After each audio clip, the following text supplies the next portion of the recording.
Hi everyone. In this video we're going to talk about something called logarithmic differentiation, which is a really nice technique to differentiate some particularly nasty functions. So let's begin by starting off with an example. Let's suppose that y is equal to x to the power x.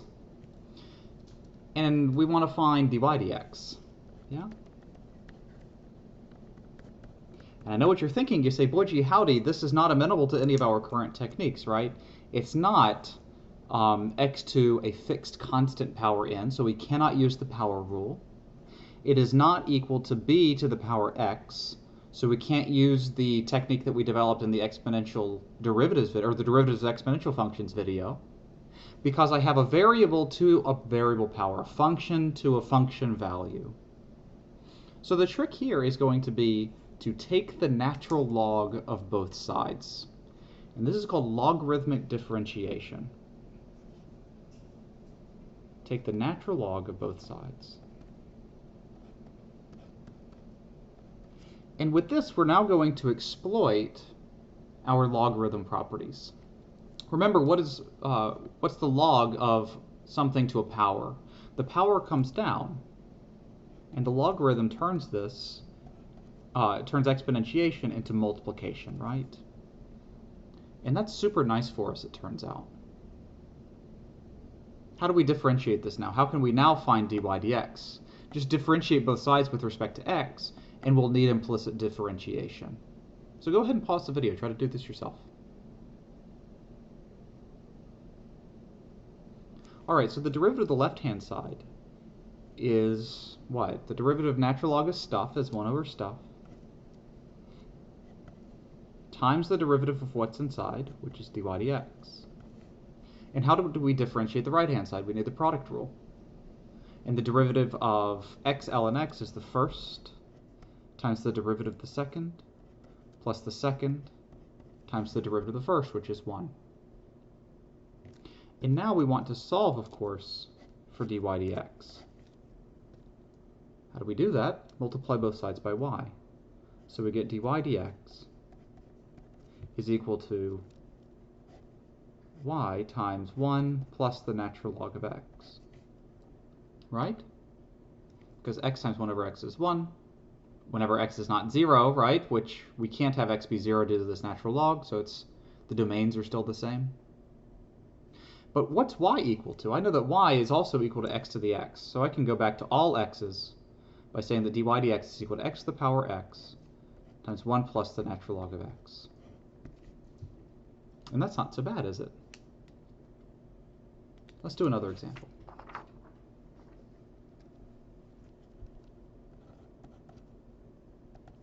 Let's suppose that y is equal to 1 plus 1 divided by x to the power x.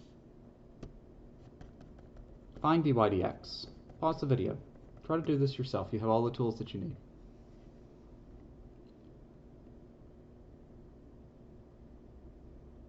Alright, so I know that I have a function to the power of another function. We cannot use the power rule. We cannot use the techniques that or the formulas that we had for derivatives of exponential functions. We have to use logarithmic differentiation here. Okay? It's very important. So what's step 1? We take the natural log of both sides.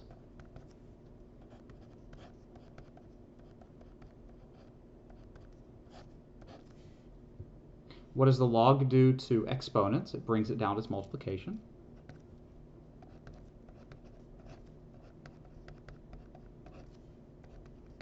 And now how do we differentiate? We need the product rule, right? For the right-hand side. And on the left-hand side, we get 1 over y times dy dx, just as before. And using the product rule on the right-hand side, it's the first times the derivative of the second, which is, what's the derivative of natural log of stuff? It's 1 over my stuff times the derivative of what's inside. What's the derivative of 1 plus 1 over x? It's negative 1 over x squared. Plus the second times the derivative of the first is just the natural log of 1 plus 1 over x. Sorry about getting a little small there. And now, just as before, we can solve for dy dx. Dy dx must be equal to y. And what's my y? It's 1 plus 1 over x to the power x times this stuff, right? And I see x divided by x squared, so it looks like 1 over 1 plus 1 over x times negative 1 over x plus the natural log of 1 plus 1 over x. We could simplify this a little bit more by multiplying this x into the denominator, as x times 1 is x times 1 over x is 1. So we could simplify this even more. I'll do it in red here, as negative 1 divided by x plus 1. Okay. And again, we don't actually lose a division by 0 because we still have to preclude division by 0 in this term. So the domain doesn't actually change by doing the simplification. Let's do another example.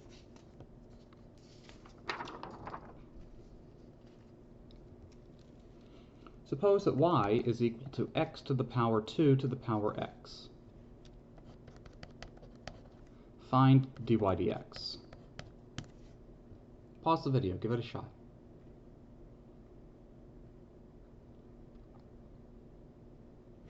So of course we're going to have to use logarithmic differentiation, right? We need to take the natural log of both sides. So first and foremost, I need to say that natural log of y is equal to the natural log of x to the power 2 to the power x. And here you need to be very careful. What's the exponent? What's being exponentiated? X is being exponentiated, right? So what comes down front? It's actually 2 to the power x that comes down front times the natural log of x. And now we differentiate both sides. We get 1 over y times dy dx equals to, and we need product rule again, right? It's the first times the derivative of the second plus the second times the derivative of the first. Yeah. And we solve for y the usual way.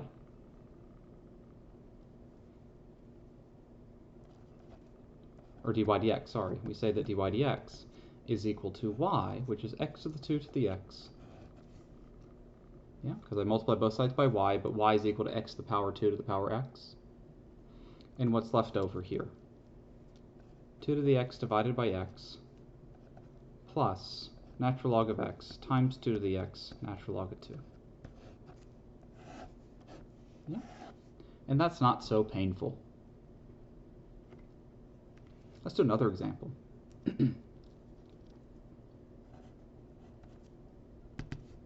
Suppose we wanted to take the derivative of your favorite function, x times e to the x squared times the cosine of x.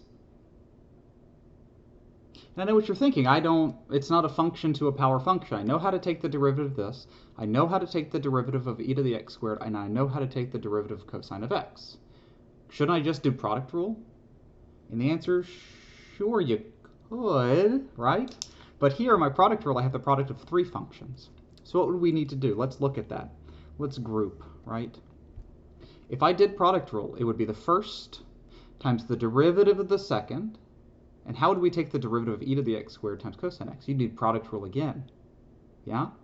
So this needs 2 separate product rules, and that sounds terrible. So because we're mathematicians, let's be lazy and take the natural log of both sides. So if we have a product of a bunch of things, we could do product rule, but what happens if we take the natural log of both sides?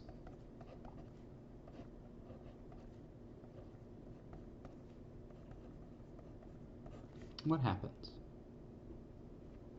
Well, using our log properties, this becomes, remember the log of the product is the sum of the logarithms. So this is the natural log of x plus the natural log of e to the x squared plus the natural log, oops, sorry about that, the natural log of the cosine of x. Yeah.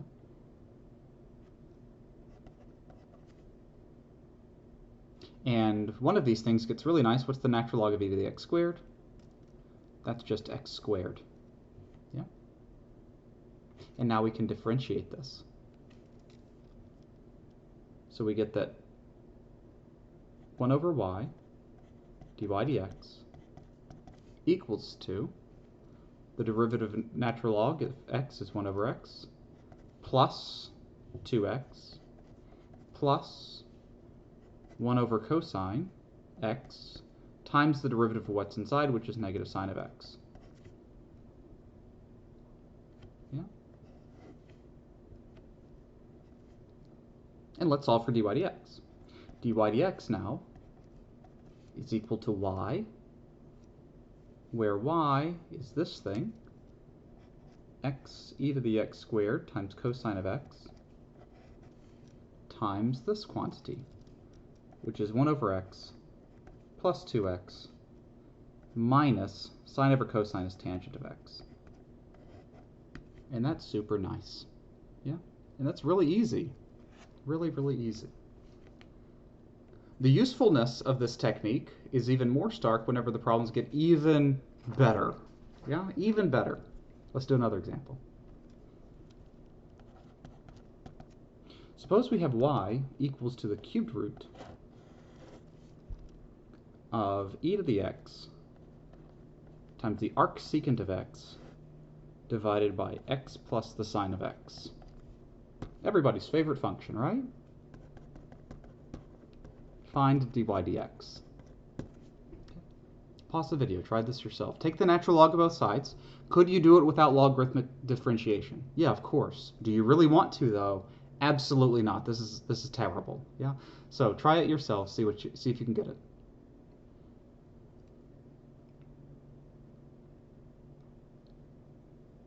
All right. So let's take the natural log of both sides. We see that the natural log of y is equal to the natural log of this stuff.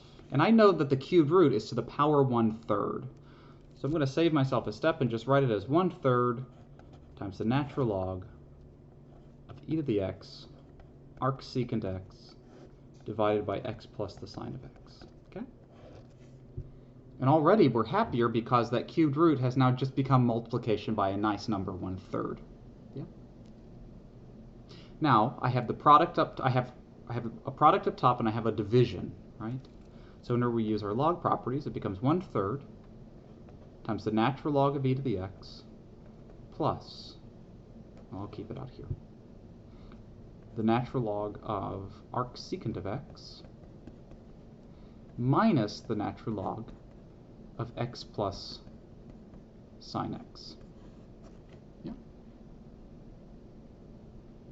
Because the product in the numerator becomes addition and the division becomes a subtraction. Yeah. And my 1/3 is multiplied out front. What's really important here is the natural log of arcsecant is not negative natural log of secant, right? Remember, this -1 isn't really an exponent. It tells us that it's an inverse function. So if you prefer to remove the ambiguity, you could write it as arcsecant, yeah, instead of having the exponent, because it might be a little confusing here. But we can't pull this negative down front. And let's rewrite this first term as 1/3.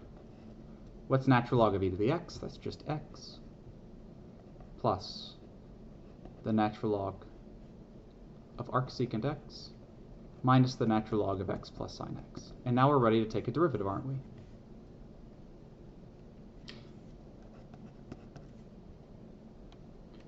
Let's differentiate both sides with respect to x again. On the left-hand side, we of course get 1 over y times dy dx, because the derivative of natural log of stuff is 1 over stuff times the derivative of what's inside, equals to, my 1/3 just comes on down since it's a constant being multiplied out front. The derivative of x is 1. The derivative of natural log of stuff is 1 over stuff times the derivative of what's inside. The derivative of arcsecant is 1 over the absolute value, square root x squared minus 1, minus the derivative of natural log of stuff is 1 over stuff, times the derivative of what's inside, ooh, there I am, 1 plus cosine of x.